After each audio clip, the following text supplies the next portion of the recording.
Friends, आज मध्य प्रदेश शिक्षक भर्ती से जुड़ी हुई कुछ अपडेट्स हैं आपके लिए, जिन पर मैं विस्तृत चर्चा करूंगा, डिटेल में बात करूंगा। और मैं चाहूँगा कि जिन्होंने अभी चैनल को सब्सक्राइब नहीं किया है वो सब चैनल को सब्सक्राइब करें और सभी सब्सक्राइबर्स चैनल और वीडियो को लाइक और शेयर करें। तो आइए हम देख लेते हैं आज की क्या हैं अपडेट्स। ये बहुत ही इम्पोर्टेंट अपडेट हो सकती है चयनितों के लिए कि मध्य प्रदेश हाई कोर्ट के चीफ जस्टिस मोहम्मद रफ़ीक हिमाचल भेजे जा सकते हैं। सुप्रीम कोर्ट कॉलेजियम की बैठक। हाई कोर्ट के चीफ जस्टिस और जजेस के ट्रांसफ़र को लेकर गुरुवार को सुप्रीम कोर्ट कॉलेजियम की बैठक लगभग 6 घंटे तक चली। रात 11 बजे तक कई निर्णय लिए गए। मध्य प्रदेश हाई कोर्ट के चीफ जस्टिस मोहम्मद रफ़ीक को हिमाचल प्रदेश का चीफ जस्टिस बनाकर भेजा जा सकता है।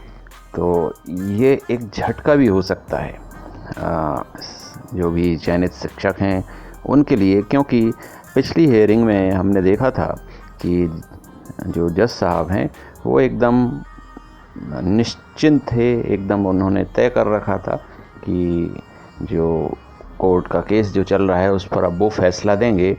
तो कहीं ये ट्रांसफ़र उस फैसले को डिस्टर्ब ना कर दें, क्योंकि वो फैसला देने की स्थिति में है और उससे पहले ही कहीं उनको यहाँ से हिमाचल प्रदेश भेज दिया गया तो फिर एक दिक्कत खड़ी हो जाएगी। कोई नया जज आ जाता है तो वो भी अपना टाइम लेगा। तो उम्मीद करते हैं कि ऐसा ना हो, जाने से पहले वो कोर्ट का इस केस का फैसला देकर ही जाएं, तो ये सभी के हित में होगा।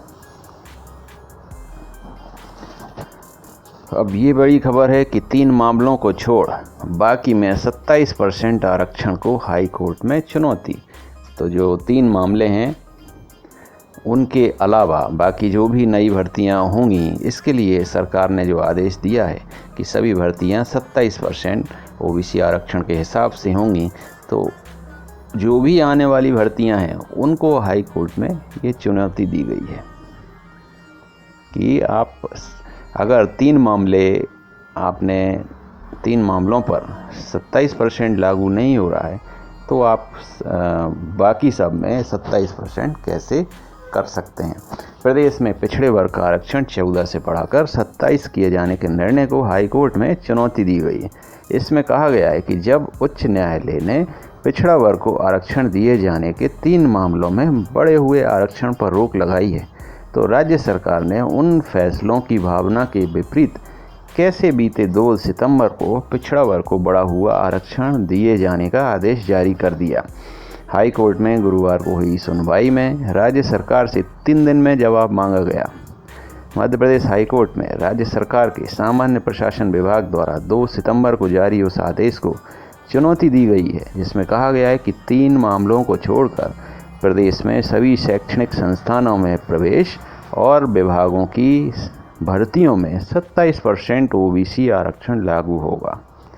तो उस आदेश को चुनौती दी गई है कि जब 3 मामले जिनमें कि आपकी शिक्षक भर्ती भी शामिल है, उन पर जब ये लागू नहीं हो रहा है, हाई कोर्ट ने कहा है कि इन 3 मामलों में ये लागू नहीं होगा, तो बाकी सब में कैसे।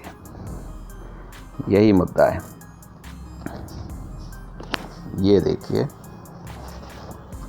रामेश्वर सिंह ठाकुर इनकी तरफ से ये लेटर जी जारी हुआ है। 27% आरक्षण को चुनौती देने वाली याचिका की प्रचलनशीलता के प्रश्न पर हाई कोर्ट में मांगा जवाब। यूथ फॉर इक्वलिटी पंजीकृत राजनीतिक दल के सचिव कार्यरत सहायक प्राध्यापक गिरीश कुमार सिंह, तो इनके द्वारा ये याचिका दायर की गई है। तो आप इसको पढ़ लेना, मैं इसको एनलार्ज कर दे रहा हूँ। वीडियो को पॉज करके आप इसे पढ़ सकते हैं।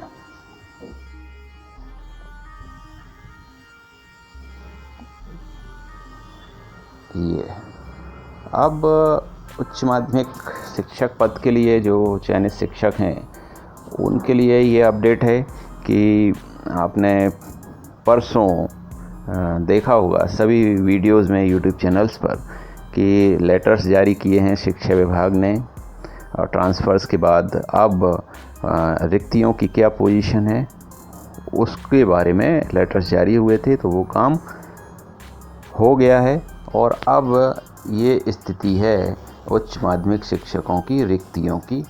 ट्रांसफ़र के बाद में क्या पोजीशन है इसमें दिया हुआ है। जैसे हिंदी में बात करें तो 1190, इंग्लिश में 1966 और इस तरह से ये सब दिया हुआ है। टोटल अगर बात करें तो 13,348। ये आप भी देख सकते हैं इसको एनलार्ज कर। तो अब ये स्थिति है वैकेंसीज़ की। अब इसकी क्लैरिटी तो कुछ आने वाले दिनों में समझ में आएगी, लेकिन आप एक चीज़ और भी याद रखें कि जितनी वैकेंसीज़ इसमें दिखाई दे रही हैं उतने कैंडिडेट्स सेलेक्ट नहीं हुए हैं, तो किसी का भी नुकसान होने की संभावना नहीं है इसमें, तो डरें नहीं। अब हिंदुस्तान टाइम्स के एक बड़े पत्रकार हैं, उन्होंने भी इस मुद्दे को उठाया है, शिक्षक भर्ती ज्वाइनिंग के बारे में इन्होंने ट्वीट किया है और एक अपना आर्टिकल भी इसमें अटैच किया है। तो इससे साबित हो रहा है कि यही मुद्दा अब राष्ट्रीय स्तर का मुद्दा बन चुका है, और क्योंकि ये राष्ट्रीय स्तर का मुद्दा बन गया है तो अब प्रदेश की सरकार को इस मुद्दे को सुलझाना ही होगा, और इसको दबाना अब आसान नहीं है। अगर इसको दबाया जाएगा या इसका सलूशन नहीं निकालेंगे तो आगामी चुनावों में उनको दिक्कत खड़ी हो सकती है। क्या है उनका ट्वीट? जो ज्वाइनिंग का इंतज़ार कर रहे हैं वह सड़क किनारे भुट्टा बेचने, गन्ने का जूस बेचने जैसा काम कर रहे हैं। जब सड़क पर उतरकर टीचरों ने अपना ज्वाइनिंग लेटर मांगा तो उन पर लाठियां बरसाई गईं। ज्वाइनिंग लेटर की जगह एफआईआर की कॉपी दी गई। ये हिंदुस्तान टाइम्स के एक बहुत बड़े पत्रकार हैं, उन्होंने ये ट्वीट किया है और ये न्यूज़ अटैच भी की है। 2 years since selection, over 75 teachers in MP have died awaiting joining. The teachers group held dozens of rallies and ran campaigns on social media to pressure the government to get immediate joining, but received a copy of FIR in return. ये पूरी खबर है। इसमें उन्होंने जो भी कुछ उदाहरण भी दिए हैं, जो कुछ हुआ है घटनाक्रम के, कुछ लोगों ने जो आत्महत्या कर ली, राकेश पाटीदार जी ने इसके बारे में भी उल्लेख किया है। कुछ लोगों की कोरोना के काल जान चली गई, कोरोना काल के दौरान, ये सब उन्होंने घटनाक्रम का उल्लेख किया है। तो एक बहुत ही रेपुटेड न्यूज़पेपर है, उसने इस खबर को प्रमुखता दी है, तो ये कहीं ना कहीं चयनितों को अपने हक मांगने में सपोर्ट करेगा। तो फ्रेंड्स, ये अपडेट्स हैं आपके लिए और हम मिलते हैं अगले वीडियो में। Thank you so much.